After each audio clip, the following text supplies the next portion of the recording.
Sau một thời gian sử dụng thì cái ghế xoay rồi thì nó đã bị hư hỏng mấy cái bánh xe rồi. Mọi người có thể nhìn thấy đây, cái bánh xe này nó bị tét ra rồi, nên là bây giờ mình phải thay thế cái bánh xe này, bánh xe nhựa này bằng bánh xe cao su. Thì nhìn sơ sơ thì có thể thấy là bánh xe cao su này nó nhỏ hơn một xíu, nhưng mà về tổng quan thì nó cũng không bao nhiêu cả. Nhưng mà đổi lại thì cái bánh xe cao su này nó chắc chắn hơn. Thay cái bánh xe này với mình nha. Ở cái ghế xoay này thì nó có 5 cái bánh xe, mà bánh xe này nó không phải là bánh xe ren nha. Bánh xe ren đây, những bánh xe bình thường thôi. Chỉ cần chúng ta tháo được cái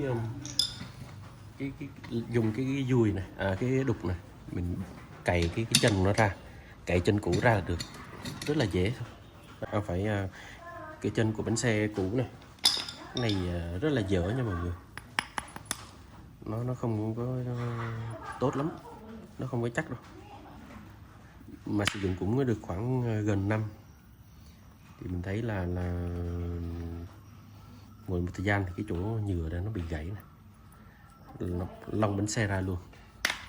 Bây giờ mình sẽ thay thế. Bây giờ chúng ta sẽ cày hết 4 cái bánh xe cũ ra, dùng cái đục này, hoặc là dùng cái cờ lê mỏ lết gì cũng được, mà cái người nó dễ hơn, cái đục này nó dễ hơn.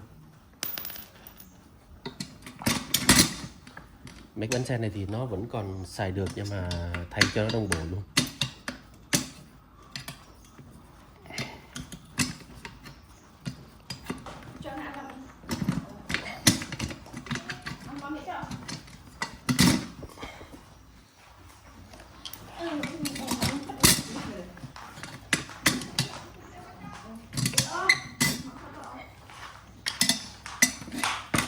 Bánh xe cuối cùng,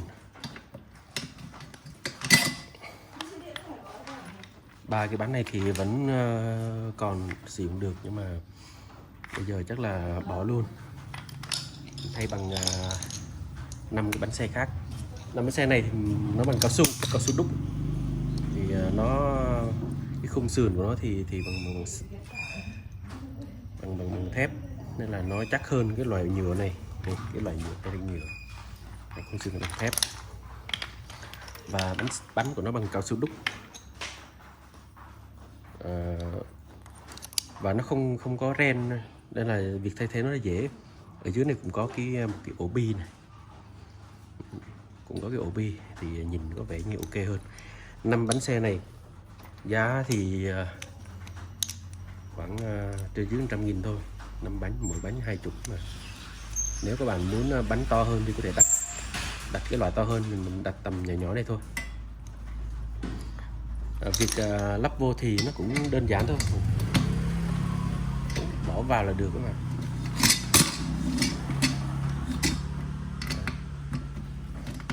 Không cần đóng hay là cái gì hết, cũng gần búa đưa tay bỏ vào được xong.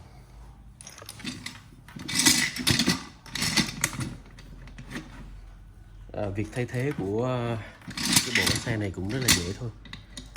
Mọi người quan tâm tới sản phẩm này thì có thể xem, mình để link sản phẩm ở dưới mô tả nha. Rồi bây giờ mình sẽ thử nghiệm cho mọi người. Sau khi lắp xong thì ngồi vô tư rồi nha. Giờ mình test thử cho mọi người xem nhé. Giác là cái cao su này nó rất là bám, nên là nó không có trôi mấy. Mình di chuyển thì cũng được, nhưng mà nó hơi cao su này nó bám đường hơn so với cái loại nhựa đây. Nhựa đây thì mình lăn nó trơn, bởi vì là hai bánh xe ngược chiều ấy, nếu mà xoay theo hướng nào nó quay cũng ok. Nhưng mà cái cao su này thì nó hơi khó hơn, nhưng mà mình lại thích như này, bởi vì là khi mình ngồi thì nó sẽ có sự chắc chắn, nó không bị xê dịch nhiều.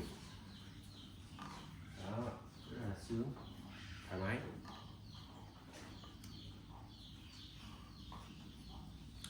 Mọi người ai quan tâm tới cái bạn nào mà có cái ghế mà như này mà bị hư cái đế, hư bánh xe, có thể là bấm vào trong cái đường link đó để mình đặt về nha. Giá cũng rất là rẻ thôi, khoảng 100.000. Cảm ơn mọi người đã theo dõi video này nha. Mình là Gia Hiếu, Trai TV.